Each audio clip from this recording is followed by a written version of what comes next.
The ruin of Castle Urquhart in the highlands of northern Scotland dominates the shore of a lake shrouded by mystery. The murky waters have hidden a persistent and puzzling tale for 1,400 years. The lake is called Loch Ness. It is said that here lives a monster that can make the surface of a lake boil with foam.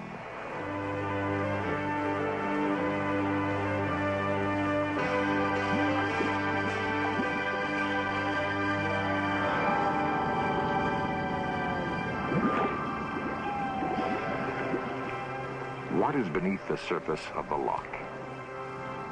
We will be closer to knowing the answer. Closer for having discovered new evidence in search of the Loch Ness monster. The In Search Of cameras record a long trail of bubbles, evidence of something huge passing beneath our lens.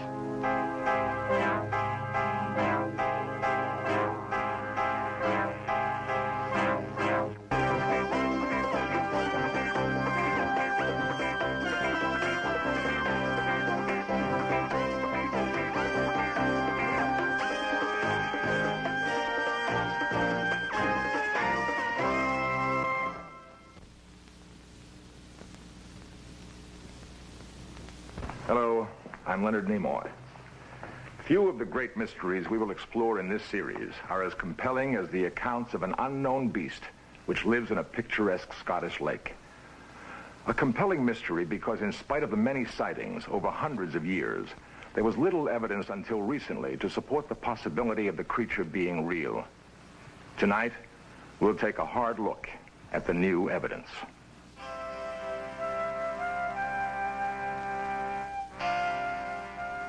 Loch Ness is remarkable in many ways. The lake was created by a great movement of the Earth's crust. It is open to the sea at both ends through a series of lesser lakes, rivers, and in more recent times, large canals. Loch Ness is wedged between mountains, only a mile wide, but 24 miles long. Its depth may exceed 900 feet in some places, but no one to this day knows for sure how deep the lake is. People have made their lives by the lake for thousands of years. Others have come for just one reason, to glimpse a monster.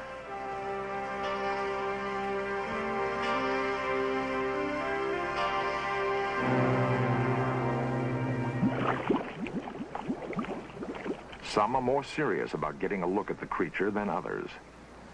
Scientists by the expedition full roam the lake. From MIT and the Academy of Applied Science they come. The National Geographic Society scours for underwater camera positions. Scientific associations in England are hard at work too. An old abbey by the shore of the lake is where the quest has its origins. St. Columba came to Loch Ness in the 6th century to convert barbarians. He founded a Benedictine order that maintains the abbey today. And as Father Gregory recalls, St. Columba also founded a legend. St. Columba came up this way according to St. Adamnan, who wrote his life in the next century. That's about the 4th century. He came up from Iona with a few of his monks, and they came up the chain of lochs, Loch Oich, Loch Lochy, on his way to convert the king of the Picts, the northern Picts, King Brood. Adamnan recounts that at the end of Loch Ness, where the Ness flows into the sea, they just come up to the end, they were going to cross the Ness, and a man was swimming across the river, and this great serpent thing, a beast, appeared. And St. Damon says the holy man, the great sign of the cross in a loud voice, drove it off so that it didn't do any harm to him. Well, we don't know how much truth that is in that, but that's the first account we have of this strange thing that's in the loch. Perhaps a modern camera caught a descendant of the great serpent described by St. Columba in the 6th century. Early Early in the morning of April 1st, 1934, a London surgeon of impeccable reputation snapped this picture. A lumberjack working near the lake took this picture in 1951. An American scientist produced a view of the creature with an underwater camera. The murkiness of Loch Ness obscures the shot, but even some of the most skeptical investigators consider the picture positive evidence that a large animal exists in the lake. Motion picture film was made in 1966 by another Loch Ness investigator. The film was examined by Royal Air Force photo intelligence experts and certified to be genuine. 1,400 years of recorded sightings that began with the experience of a Christian missionary in the 6th century. Father Gregory's own experience was not unlike that reported by the saint who founded his order. We had an organist friend up from London, and we were standing on the edge of the loch on the stone jetty, looking across to the bay on the right, and we were suddenly surprised. There were no boats, first of all, there were no boats visible at all. Suddenly noticed a tremendous commotion in the bay, and we couldn't see what was causing this at first. And then we were fairly staggered to see a little further on a huge neck emerge. We would both agreed about 7 feet at least above the water, at a slight angle, moving along slowly for about 17 seconds, we estimated, and then it went down. We didn't see any of the body, but this height out of the water was extraordinary. In fact, this organist said to me, he said, if I hadn't been there, he'd have felt like running. It gave him such a queer feeling. Sergeant Henderson is one of the senior constables patrolling the little communities around Loch Ness. One patrol put him squarely at the heart of the mystery of the lake. About halfway between Fort Augustus and here, we saw something in the water. We thought it was a boat in difficulties. We rushed down. When we got to the edge of the water, we saw these 2 fins about 20 feet apart, about 4 feet out of the water, I would say, traveling towards Inverness, and stayed up for 5 or 6 seconds, submerged, came back up again, and stayed up for another 10 seconds, then submerged finally and didn't come back up again. Now, the water was quite calm at the time, but when things submerged, and finally there was a terrific wash came onto the shore.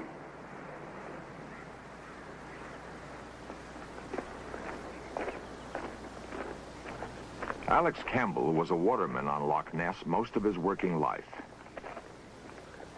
Well, during my working life, we were responsible for the preservation of the salmon stocks in these areas. Glenmorrison, Glengarry, Loch Ness, and all the other adjoining rivers.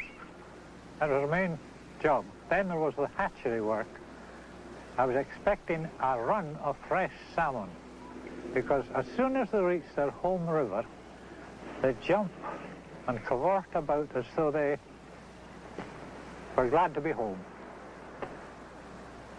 I was looking across, and then just off the Abbey boathouse, which is across there, and about 250 yards from where I was standing, suddenly there was a most terrific upsurge of water. Then the long tapering neck, small head which was turning very, I should say scared looking, and the huge humped body which I estimated at 30 feet long. I shut my eyes 3 times to make quite sure that I wasn't seeing something that it didn't exist. However, then I heard the noise of the engine of 2 fishing trawlers that had just come out from the canal blocks and were heading for Loch Ness. I said to myself, oh, this is going to be interesting. And meanwhile, the head was even more excited, you see, the animal. I said to myself, this is going to be very exciting, because as soon as the bow of the first trawler comes within my line of vision, it'll also come within the animal's line of vision. Well, that duly happened. And as soon as the bow of the first trawler appeared, oh, a terrific plunge into the depth. Upsurge was fantastic. Could this be Alex Campbell's monster? Some theorize that such creatures could have been trapped in Loch Ness during its primordial past, living relics of a lost world. The notion that creatures from the dawn of life on this planet still live among us is irresistible to many. It is proof they seek. For Ted Holliday, proof would be film of the monster, close up and in sharp focus. I'd been up that particular morning for about 5 o'clock watching the loch. When Mrs. Pickett finally came out to wash breakfast dishes about 9 o'clock, I strolled over to have a word with her. I left my camera behind me and I walked about 50 yards to chat with her. I turned and looked across the loch. Well, actually, I looked over Mrs. Pickett's shoulder to a point about a quarter of a mile to the left of the Clandon Hotel, across that side. And I saw this huge black mass. It undulated into 3 humps, proceeding from right to left. It was going at a fair speed, and the water was swelling up from the front of it in a big white wash. And I said to Mrs. Pickett, "Can you see that?" She said she could. I said, "Well, watch it while I get the camera." And I rushed and grabbed the camera, and immediately a voice shouted after me, "Oh, it's gone down." Well, I put up binoculars on the spot, and there was a huge whirlpool, as though something had submerged into the loch, a huge patch about 50 yards across. Hundreds of cameras would be trained on the loch this summer. The In Search Of camera would be among them and would capture a most remarkable event.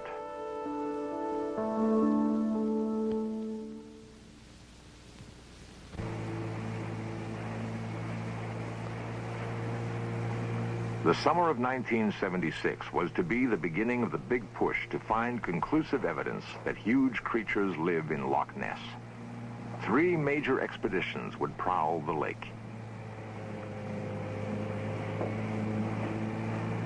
Some men, like Robert Rhines of the Academy of Applied Sciences, were veterans of the chase. A veteran who could recall being hooked by a tantalizing glimpse of something big and unexplained moving serenely just out of his reach. Well, the first and only time was in, I believe, 1972, in June, near the summer solstice. We were with Wing Commander Carey and his wife, my wife. I think we were having coffee at their house, nothing stronger. And indeed, Basil Carey said, I say there, that doesn't look like an upturned boat. Out we rushed to the embankment near their house, and we looked down in the middle of Urquhart Bay. And there, though it was 10:30 in the evening, it was still quite light. There was a slight rain, but we unmistakably saw a giant hump in the water, move slowly out in the bay, turn around and come back, and then submerge. We had some telescopes, and we took turns not talking to each other, but looking through the telescopes and deliberately taking measurements with a 53-foot fishing vessel that was there. After all this was over, I went into the Carey's kitchen and taped what I had seen, the dimensions I thought I had seen, and then I individually taped them, and we were in unanimous view that we had seen some 22 feet of back of something that intellectually to each of us couldn't be anything other than a big animal, and about 4 to 6 feet out of the water at the apex. How long will you keep searching? Well, we're certainly going to stay here until we do find out one way or another by photographic and sonar evidence what these things may be. Maybe this year, maybe next year, goodness knows how long, but we're going to stick it out. Adrian Shine is another veteran of the hunt, but he has chosen to track his quarry at Loch Morar, just above Loch Ness. Monsters have been seen here too, and the relative clarity of the water in Morar may give Shine an advantage. We are laying out this year cameras, television cameras, beneath the surface in order to carry out a constant surveillance over some 3 months. We can lay the cameras down to 60 feet beneath the water and hope to get a silhouette of the creature passing over the top. We can get ranges underwater of nearly 100 feet. We have some conventional cameras as well, conventional 35mm cameras, but the video technique, in my opinion, is better because we have an immediate record. We don't have to process film, and of course we get a moving record as well. This tape was taken with the camera at 60 feet below the surface, and there's a diver at 20 feet from the camera. This is followed by a further tape of with the same setup and the diver at 40 feet from the camera and going up to the surface. You can see that, therefore, that we have at the surface at least 60 to 70 feet across the surface under surveillance. The National Geographic Society has decided to focus its efforts on Loch Ness. By carefully charting the lake bottom with sonar and positioning cameras at strategic points beneath the surface, the geographic scientists hope to overcome the handicap of poor visibility. The task is to guess where the monster is most likely to be, then lure it to the camera. The geographic team knows that Loch Ness was formed by an upheaval of the Earth's crust, and that the trench created by that upheaval was enlarged by glaciers. The glaciers created a U-shaped bottom to the lake, but they did not completely obliterate the deep valleys which are characteristic of the region. So there are hidden depths to Loch Ness, depths capable of sheltering huge animals. National Geographic's Dr. Bob Ballard thinks these deep channels are his best bet. Because we're making the assumption that the monster would come into the bay using these deep channels. It would like to stay on the bottom and in as deep a water as it can to get in near the river where there must be a lot of biological activity because of the river outflow. So we wanted to pick a spot where we could set up the camera close to a deep channel. Well, to do that, we had to survey it. So went around the bay and put a series of reference points, and then sitting on the castle, we shot in with compasses and positioned these reference points.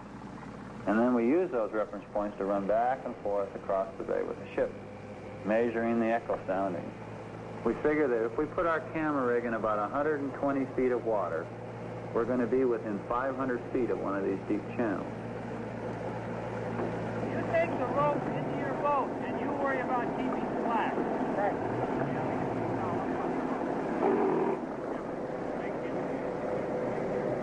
National Geographic will position its cameras beneath the surface of the lake, suspended from sea anchors.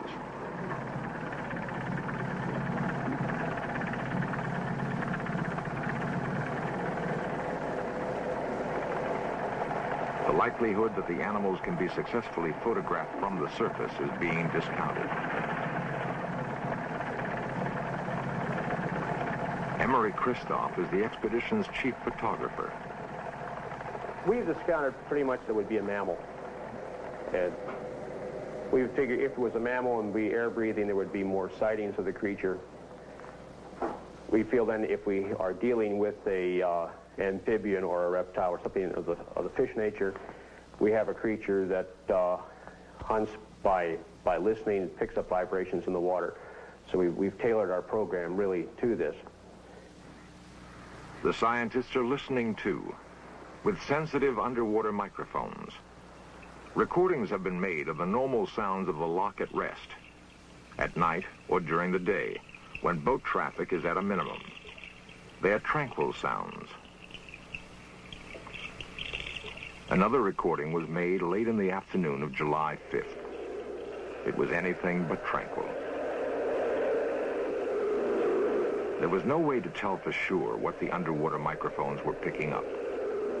But at about the same time the recording was made, and in about the same location, the In Search Of cameras recorded something even more remarkable.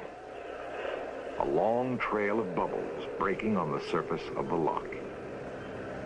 There were no boats nearby. There were no divers. But something beneath the surface of the loch was creating a large disturbance. And it provides the most convincing photographic evidence gathered this year that the monster may in fact be real, that something big and alive was moving in front of our camera just beneath the surface of Loch Ness.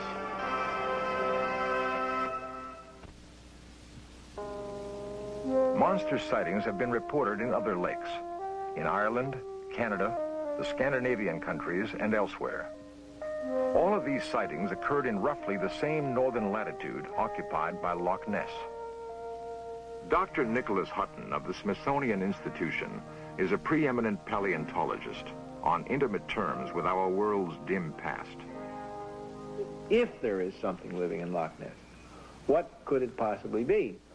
From my own point of view, I just don't think there is anything in Loch Ness, but there is an interesting theory put forth by Dr. Roy Mackal of the University of Chicago, who argues that there may in fact be a population of giant eels.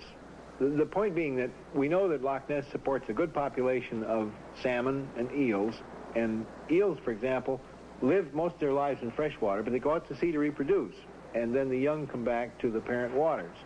Certain individuals will fail to mature sexually and in consequence don't go to sea. They just live on in the fresh water and they get bigger and bigger and bigger and bigger.